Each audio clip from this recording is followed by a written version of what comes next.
আসসালামু আলাইকুম। The intelligence investor YouTube চ্যানেলে আপনাদের স্বাগতম। ঈদ পরবর্তী আজকে প্রথম দিনের মার্কেট ছিল, তো প্রথম দিনের মার্কেট নিয়ে অ্যানালাইসিস দেব।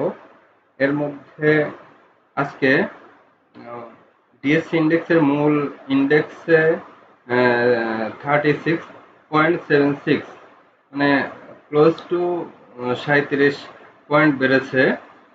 ওই 37 পয়েন্টের ভিতরে 196টা আপ ছিল, 152টা ডাউন ছিল, 55টা ছিল নিউট্রাল। এর মধ্যে কোন স্টক বা কোন সেক্টর বেশি বেড়েছে? ভলিউমের দিক থেকে আগের মতো ইঞ্জিনিয়ারিং সেকেন্ড পজিশনে ছিল, ব্যাংক থার্ড পজিশনে, ফার্মাসিউটিক্যালস। এখানে পজিটিভের দিক থেকে সবচেয়ে বেশি ছিল টেক্সটাইল সেক্টর, আর এখানে ইঞ্জিনিয়ারিং সেক্টর সেকেন্ড পজিশনে, ব্যাংক। ব্যাংক হঠাৎ করে যেটা ভালো হয়েছে এটা পার্মানেন্ট ভালো আসলে হবে না। এখানে টপ 10 ইনস্ট্রুমেন্টের ভিতরে যেগুলো আছে দেখেন, এনসিসি ব্যাংক আছে, ব্র্যাক ব্যাংক আছে। এই যে ব্র্যাক ব্যাংকটা ভালো হবে, ব্র্যাক ব্যাংকের ওই যে বাড়ার প্যাটার্নটা ভালো হওয়ার মতো। বিবিএস কেবলসটা কি করলো, অনেক উপরে তুলে আবার নিচের দিকে শুটিং স্টার। সিটি ব্যাংকটা তো ব্যারিয়ারের কাছাকাছি চলে আসছে, এখান থেকে একটা কারেকশন হওয়া দরকার। গোল্ডেন সন হঠাৎ করে আজকে একটা ব্রেকআউট নিচ্ছে। অনেক আগে বলা ছিল যে গোল্ডেন সন যদি এখান থেকে ব্রেকআউট নেয়, তাহলে প্রথম ব্রেকআউট কত হয়েছিল সেখান থেকে ডাবল ধরতে হবে প্রাইস। তাহলে আজকে কিন্তু যেহেতু ব্রেকআউট নিয়েছে অনেকদিন পরে গোল্ডেন সনকে, আর এই যে এখানে এটাকে বলেছিলাম যে 38 টাকা হবে, আজকে কিন্তু সে তার টার্গেট ফিল আপ করে ফেললো। তো বিবিএসটাই যে হঠাৎ করে আজকে আবার মুভমেন্টে গেল। এ ধরনের স্টক দেখে দেখে ইনভেস্ট করতে হবে। আর আজকে একটু মিশ্র প্রতিক্রিয়া ছিল, বাজার ধরতে আসলে কষ্ট হয়েছে। চলুন প্রতিদিনের মতো আজকে ওই আমাদের টপ 10টা দেখে আসি। টপ 10-এ কি ছিল? এনসিসি, এই যে এই শাড়িটা, হলুদ শাড়িটা টপ 10। এটা আমার ডাটা তৈরি করা টপ 10। এখানে এনসিসি ব্যাংক আছে, গোল্ডেন সোন আছে, বিবিএস আছে, নাহি ক্যাপ আছে, বিপিপিএল আছে, বিডিথাই আছে, চীনো বাংলা আছে, ভিএফএস আছে, যমুনা ব্যাংক আছে, এসপি সিরামিক্স আছে। এরপরে টপ 20-র মধ্যে আছে GQ, ball pen, Sonargaon, tex, BRAC bank, Meghnapet, copper tech, SICL, popular life, shepherd, Asiatic lab, ICB employees mutual fund, ঘেইল। তারপরে আছে টপ 30-র ভিতরে emerald oil, city bank, Sonali life, IBP, হোয়াং ceramics, daffodil computer, trust bank, Kashem industries, runner auto, মেগনা milk, special. চলুন প্রথমে top 10টাই আপনাদের দেখাবো, আর এর ভিতরে যে স্টকগুলো সম্ভাবনাময় বেছে বেছে দু একটা দেখাবো। এনসিসি ব্যাংকটা দেখাবো না, ব্যাংক নিয়ে আমার কোনো ফ্যাসিনেশন নাই। দেখাবো আপনাদের গোল্ডেন সন। চলুন দেখে আসি। গোল্ডেন সন একটা ব্রেকআউট নিল, কোথায় প্রধান ব্রেকআউট নিয়েছিল গোল্ডেন সন, ওইখানে দেখাবো। গোল্ডেন সন কিন্তু আজকে কি হলো, আবার এন্ট্রি দেওয়ার সময় হলো। এই যে প্রথম ব্রেকআউটটা হয়েছিল গোল্ডেন সন 10 টাকা 93 পয়সা, মানে 11 টাকার কাছাকাছি। এজন্য বলেছিলাম যে ও যখন টান দিবে তখন 22 টাকা হবে, আমি একটা রেট দিয়েছিলাম। তো এখন কিন্তু 22 টাকা যাবে। এই যে আহ, ও যদি এখান থেকে ব্রেকআউট ধরা হয়, এখান থেকে ব্রেকআউট হবে না, এত শর্টলি ব্রেকআউট বলে না। ব্রেকআউট মানে মিনিমাম 3 মাস প্রাইস ব্রেক করা, এটা হচ্ছে ব্রেকআউট। হঠাৎ করে এই 15-20 দিন, 1 মাসের ব্রেকআউট, এটা কোনো ব্রেকআউট আসলে ধরা হয় না। তো মূল ব্রেকআউট হয়েছে 11 থেকে, তাহলে 11 থেকে এখন গোল্ডেন সন 22 টাকা হবে। তাহলে গোল্ডেন সন আপনারা আবার এখন কি করতে পারেন, যেহেতু প্রচুর ভলিউম হয়েছে, এখানে এন্ট্রি নিতে পারেন। গোল্ডেন সন একটা স্টক পেয়ে গেলেন। এরপরে বিবিএস দেখে আসি, চলুন। বিবিএসও তাই অনেক ভলিউম নিয়ে ব্রেকআউট হলো। এই যে এই ব্রেকআউটটা সিগনিফিকেন্ট। প্রধান ব্রেকআউট হয়েছিল কোথায়? 9 টাকা 10 টাকা লেভেলে। এও বিবিএস কেবলস এখানে 20 টাকা হওয়ার মতো পজিশন, 14 টাকা মাত্র। বিবিএস কেবলস নেন, এটা বিবিএস নেন, এটা 20 টাকা হবে। তাহলে 14 টাকা থেকে এখনো 6 টাকা রেঞ্জ আছে, রেঞ্জ পাবেন। তাহলে যে স্টকগুলা ক্রমান্বয়ে সিরিয়াল বাই সিরিয়াল ভালো হবে, সেগুলা তো লিস্টেড আগের আছেই। এগুলাও আস্তে আস্তে নতুন করে লিস্টে আসতেছে। এই যে বিবিএস আসলো, গোল্ডেন সন, আর আগের গুলা লিস্টে আছে, ওগুলা লিস্টে থাকবে, থেমে থেমে ওগুলা বাড়তে থাকবে। কিন্তু এই যে নতুন করে যে লিস্টে আসছে, এগুলা নতুন করে লিস্ট করবেন। বিবিএস আসলো, এর মধ্যে গোল্ডেন সন আসলো। নাহি তো আগের থেকেই ছিল লিস্টে। নাহি তো বলেছিলাম সেই কবের থেকে আমি বলেছিলাম খেয়াল আছে?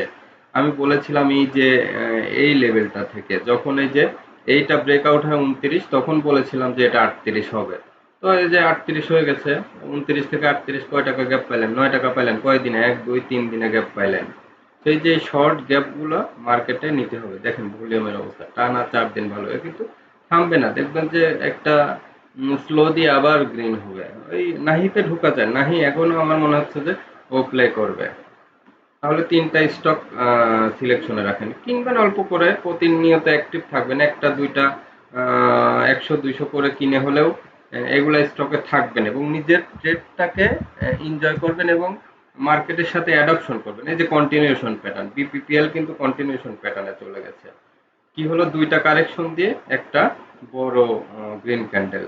এই বিপিপিএলটা এখন মোটামুটি অনেক স্ট্রং প্যাটার্নে চলে গেল। তাহলে বিপিপিএলটাকে আপনারা আমলে নেন।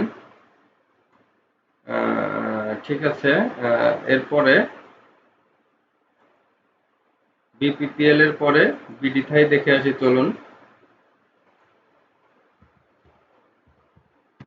আজকে সম্পূর্ণ 15 টাকা লেভেলের স্টক গুলো আজকে রেসে চলে গেল। এই যে বিডিথাই চলে গেল।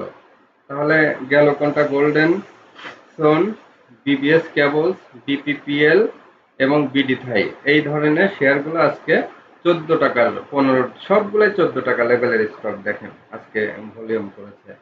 সো এটা একটা সিগনিফিকেন্ট ইস্যু। 14 টাকা শেয়ার যেগুলো আছে এবং স্ট্রং হলো, এগুলাকে আপনারা আমলে নেন। এরপরে দেখুন সিনো বাংলা আসতে পরের স্টেজে। সিনো বাংলা কি করেছে আজকে দেখে আসি। যে সিনো বাংলাও একটা রিভার্সের চেষ্টা করেছে। সিনো বাংলার ব্রেকআউট হয়েছে কোথায়?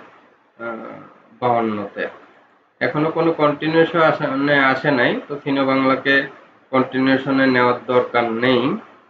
ওর চেয়ে ওই চারটার অবস্থা ভালো। এরপরে ভিএফএস দেখে আসি, চলুন। ভিএফএসটা এখনো কোনো প্যাটার্নে আসেনি। ভিএফএসটাও আপাতত বাদ দিলাম। যমুনা ব্যাংক যাদের আছে দেখবেন। এসপি সিরামিক্স দেখে আসি কি বলে ডাটা। এসপি সিরামিক্স যে এখান থেকে আবার কোনো ব্রেকআউট নিয়েছে নাকি? এই যে 22-এ ব্রেকআউট নিয়েছে, এটা যদি মার্কেটে সাপোর্ট করে তাহলে এটা 42 44 হতেই পারে, খুব স্বাভাবিক। কিন্তু ভলিউম ভালো না, এটা আবার খেয়াল রাখবেন। এত বিগ ক্যাপের ভলিউম হয়নি, তো এটা নেগেটিভ একটা ব্যাপার। জিকিউ বল পেন দেখবো না, অনেক বাড়তি শেয়ার। সোনারগাঁওটা দেখে আসি, চলুন। সোনারগাঁ কিন্তু ওই যে বলেছিলাম যে 5-6 টাকার একটা গ্যাপ খুব শর্টলি পাবেন, সেটা কিন্তু পেয়ে গেলেন।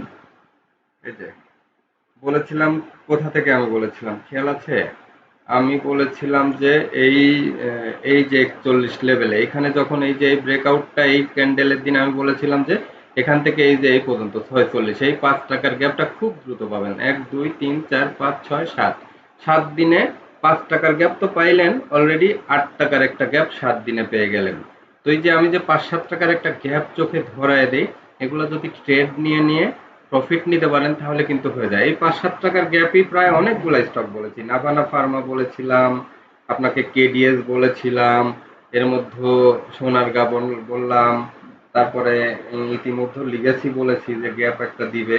এরকম অনেকগুলো স্টক আপনাদের এই যে 5-7 টাকা যেগুলো কনফার্ম গ্যাপ দেখায় দিয়ে, এগুলো কিন্তু খুব দ্রুত, মানে সর্বোচ্চ 1 সপ্তাহের ভেতরে আপনারা এই গ্যাপগুলো পেয়ে যাচ্ছেন।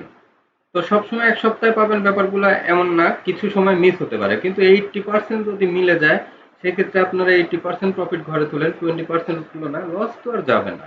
এইসব লেভেলে এন্ট্রি দিলে লস কি? এই 41 টাকায় সোনারগাঁ কিনলে লস কি হতো? কোনো লস হতো না। তাহলে সোনারগাঁ গেল। এবার মেঘনা পেট তো বলেছি যে একটা শেয়ার হলেও নেন। কে কে নিয়েছেন আজকে একটু প্লিজ কমেন্ট বক্সে জানাবেন, কেউ সাহস করে আমার ফলোয়ার্স মেঘনা পেট নিয়েছেন কিনা।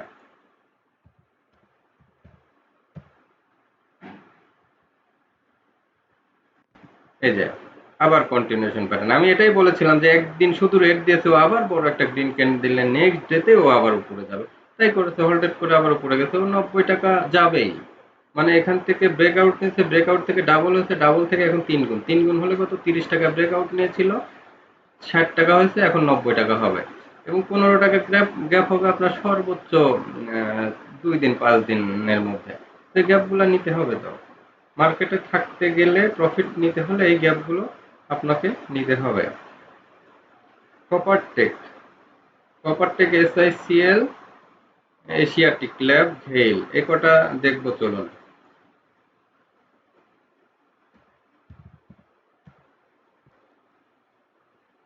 মার্কেটে নেক্সট কোনগুলো ভালো হবে, এগুলো কিন্তু যদি ভালো হয় আমরা কিন্তু আজকেই ট্রেস করে ফেললাম, নতুন দিকে মার্কেট মোড় নিয়েছে। তো আপনারা স্টক গুলা ধরতে পারলেন কিনা? এই যে কপারটেক 28 টাকার স্টক, এ বলেছি যে ভাজে ভাজে ভাজে ভাজে বাড়ে, আমি কিন্তু এটার ক্ষেত্রে সেম এই কথাই বলেছি যে ও আরেকটা ওয়েভ নিতে পারে, আবার কারেকশন করা হয় আরেকটা ওয়েভ নিতে পারে, ওভাবেই বাড়তেছে। তো এই হলো অবস্থা। তাহলে কপারটেকের অবস্থা গেল। SICL দেখে আসি, SICL কি বলে। SICL এই যে এই বক্স, যদি এই বক্সটা পার হলেও আরেকটা ওয়েভ দিবে মনে হচ্ছে, 41 পার হলে আবার এটা ওই যে এশিয়াটিক ল্যাবের মতো আরেকটা বক্স আউট হবে। ঠিক আছে, SICL টা দেখবেন কি করে, বক্স আউট না হওয়া পর্যন্ত এটা নিয়ে ভাবনার দরকার নেই। এরপরে এশিয়াটিক ল্যাব, পুরানা শেয়ার যেহেতু, দেখে আসি এশিয়াটিক ল্যাবের অবস্থা কি। এই যে একটা ছোট রেড ক্যান্ডেল দিয়েছে, এটাই বলেছিলাম গতকাল যে একটা গ্রিন দিছে, সামনের দিন হয়তো একটা ছোট রেড ক্যান্ডেল দিবে, পরের দিন আবার একটা বড় গ্রিন ক্যান্ডেল দিবে, এইটাই করবে দেখবেন। তাহলে পরের দিন গ্রিন ক্যান্ডেল মানে কি 30 থেকে 7-8 টাকা একটা গ্যাপ হতে পারে। এই তাহলে সব স্টকের তো প্রাইস ফরকাস্ট করি 98% মিলে যায়, মানে আমি 80%ও বলবো না, আমার ইদানিংকার অবজারভেশন প্রায় 80, 90, 95, 97, ইভেন 100%ও মিলে যাচ্ছে কিছু ক্ষেত্রে। তো সেগুলা অবজার্ভ করে মার্কেট থেকে প্রফিট নেন। এর ভিতরে আরেকটা স্টক সিরিজ এমারেল্ড অয়েল নতুন করে আসলো, এমারেল্ড অয়েল ভল্টেজ হলো হঠাৎ করে আজকে। চলুন দেখে আসি এমারেল্ড অয়েল কি হলো, গ্রাফে কি বলে। এই যে হঠাৎ করে একটা এই যে গ্যাপ তৈরি হয়েছে, এই গ্যাপটা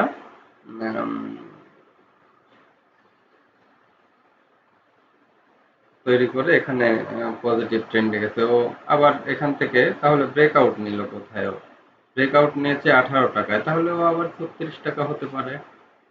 এই হিসাবে প্রাইস ধরে রাখবেন। তাহলে আজকে মূল কয়টা স্টক পেলাম আপনার?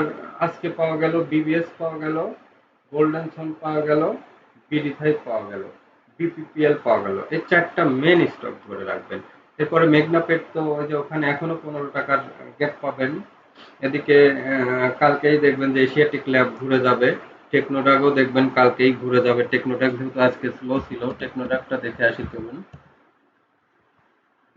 টেকনোটক কি হলো, পরপর 3 দিনই যে ছোট ছোট ক্যান্ডেল, ও কিন্তু পড়তেছে না, এটাকে পড়া বলে না, কারেকশন বলে না, ছোট ভলিউম দিয়ে কারেকশন হচ্ছে একদিন। এটাকে কালকে দেখবেন বড় একটা, সর্বোচ্চ বড় একটা ভলিউম দিয়ে ওই 3টা ক্যান্ডেলকে রিকভার করে অনেক উপরে প্রাইস তুলবে। কোথায় তুলবে? 47-48-এ দেখবেন কালকে এটা প্রাইস তুলে দেওয়ার সম্ভাবনা খুবই প্রবল। তো কালকে কিন্তু টেকনোটকের একটা এখানে বড় গ্রিন ক্যান্ডেল দিবে ইনশাআল্লাহ।